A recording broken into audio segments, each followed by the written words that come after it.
Triangle के angles हमेशा 180 degree होते हैं।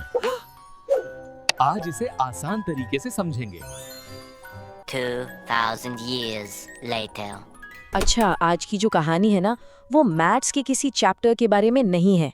नहीं, ये उस एक फीलिंग के बारे में है जो हम सब ने कभी ना कभी तो महसूस की ही है। वो पल जब कोई सब्जेक्ट अचानक से एकदम सीरियस और सच कहूँ तो थोड़ा डरावना लगने लगता है। तो कहानी है आर्यन की। क्लास 9 में आते ही मैथ्स जैसे पूरी तरह बदल गई। मतलब सोचिए, जो सब्जेक्ट पहले बस प्लस माइनस का एक मजेदार खेल था, वो अचानक से प्रूफ्स, थ्योरम्स और पता नहीं कैसे कैसे मुश्किल स्टेप्स की एक पहेली बन गया। एक ऐसी पहेली जिसे सुलझाना भाई बहुत मुश्किल लग रहा था। और फिर आया एक टेस्ट। सामने एक सवाल था। देखने में तो सच कहूँ काफी आसान लग रहा था। अगर एक ट्रायंगल के दो एंगल 50 डिग्री और 60 डिग्री हैं, तो तीसरा एंगल क्या होगा? बस एक पल के लिए सोचिए, अगर किसी को फॉर्मूला ही याद ना आए तो कैसा लगेगा? और हाँ, ठीक यही आर्यन के साथ हुआ। दिमाग बिल्कुल खाली, दिल में घबराहट, और उसने बस एक अंदाजा लगा दिया। नतीजा, जवाब गलत था। मार्क्स कट गए, और सबसे ज्यादा अफसोस इस बात का था कि एक इतना आसान सवाल हाथ से निकल गया था।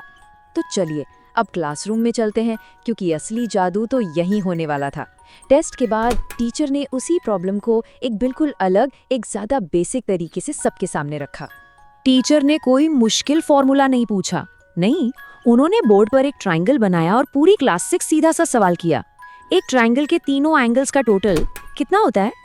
और पूरी क्लास से एक आवाज में जवाब आया, 180 डिग्री। यही वो मैजिकल नंबर था, उस पल की सबसे बड़ी सच्चाई, जो टेस्ट के टाइम पे आर्यन के दिमाग से बिल्कुल निकल गई थी। बस इस एक इन्फॉर्मेशन के साथ सॉल्यूशन तो बच्चों का खेल था। 180 में से दिए हुए दोनों एंगल्स यानी 50 और 60 के टोटल को माइनस करना था। जवाब आया 70 डिग्री। मतलब जवाब उसी एक सिंपल से रूल में छुपा हुआ था। तो ये जो नियम है, इसका एक फॉर्मल नाम भी है, angle sum property of a triangle. सुनने में थोड़ा टेक्निकल लगता है ना?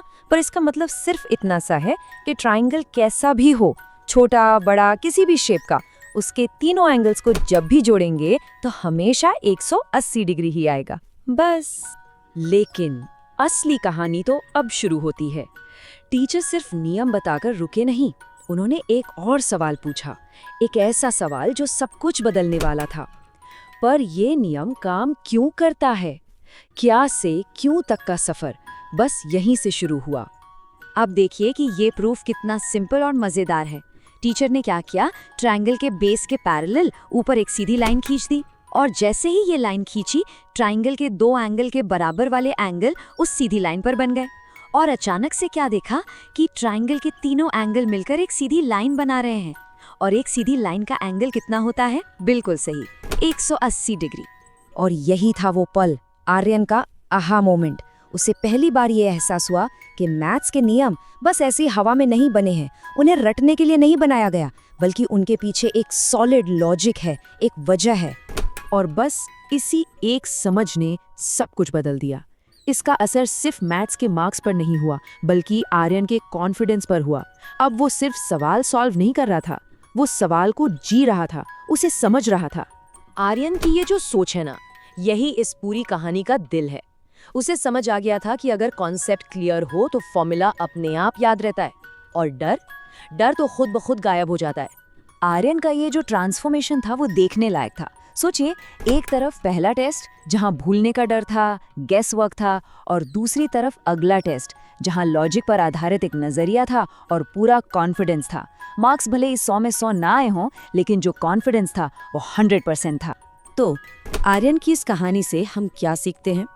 देखिए, ये सिर्फ एक स्टूडेंट की कहानी नहीं है, ये हर उस स्टूडेंट के लिए एक सबक है जो किसी भी सब्जेक्ट में मुश्किलों का सामना कर रहा है। तो अगर कभी भी किसी को आर्यन जैसा महसूस हो, तो ये बातें याद रखने जैसी हैं। पहली बात, हर प्रॉब्लम के पीछे एक लॉजिक होता है। दूसरी, जवाब अंदाजे से नहीं, कॉन्सेप्ट से आते हैं। तीसरी बात, क्लास 9 में अगर बेस मजबूत हो जाए ना, तो क्लास 10 बहुत आसान लगती है। और सबसे जरूरी बात, असली कॉन्फिडेंस क्यों को समझने से ही आता है। और आखिर में यही इस कहानी का निचोड़ है। जैसे एक ट्रायंगल के तीनों एंगल्स का टोटल हमेशा 180 डिग्री होता है, बिल्कुल वैसे ही मजबूत कॉन्सेप्ट्स हमेशा अच्छे रिजल्ट्स देते हैं। तो अगली बार जब कोई फॉर्मूला मुश्किल लगे तो बस एक पल रुककर खुद से पूछना है, पर ऐसा क्यों होता है, समझो, और तभी असल में आगे बढ़ा जा सकता है।